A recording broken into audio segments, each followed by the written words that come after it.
Hello， 大家好，咁我係 Mo Jack 啦，咁我都係而家其中一位導師嚟嘅，咁都有教導過呢一班嘅 Year 2嘅同學啦，咁其實成個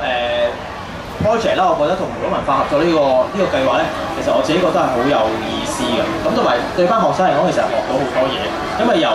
佢哋學習時裝設計嘅時候，其實由頭到尾好多時候佢哋睇嘅都係啲外國嘅文化或者一啲外國嘅資訊，咁而佢今次真係可以第一次接觸到一啲我哋自己本土嘅文化啦、客家文化啦，而從而喺入邊揾到一啲有趣嘅嘢去啟發佢哋嘅思維，去做一啲真係新穎啲嘅創作時裝出嚟，咁其實成個過程我覺得佢哋係好 enjoy 同埋佢哋學到好多新嘅嘢。咁 Eunice 咧？其實初接觸客家花帶呢一樣嘢係非常之陌生嘅，因為從來都冇見過或者聽過。究竟點知咧？even上網，我之前做過啲 research 咧都揾唔到嘅。咁但係咧，其實教之前咧我都驚啲學生會唔會覺得好老土呢一樣嘢？點知原來經過我哋嘅導師清姐徐葉清女士咧教我哋好俾心機講原來一路織帶，原來客家人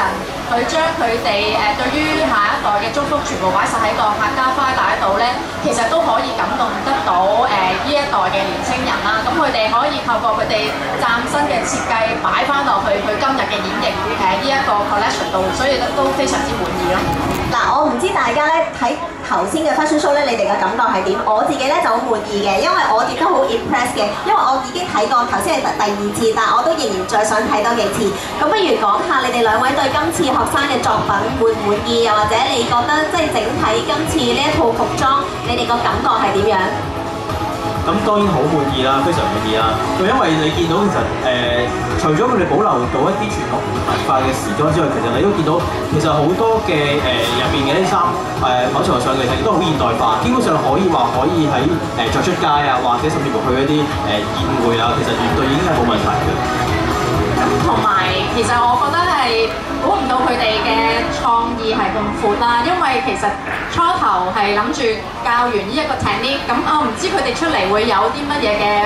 變化出嚟咧，咁點知原來好自然咁樣佢哋已經分咗而家你頭先講3個唔同嘅主題啦，咁所以咧我覺得用好短幾個月嘅時間已經做咗咁嘅成績，係覺得係非常之 impressive 嘅。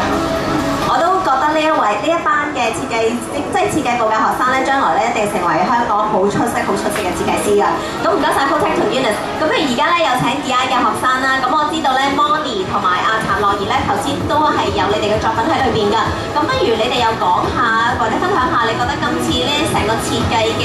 功課啦，或者呢一個嘅 project 啦，你覺得最好玩嘅地方係啲乜嘢咧？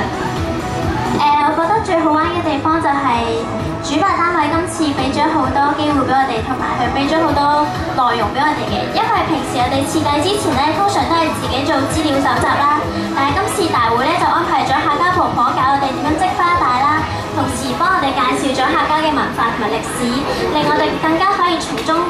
得到靈感去創作咯。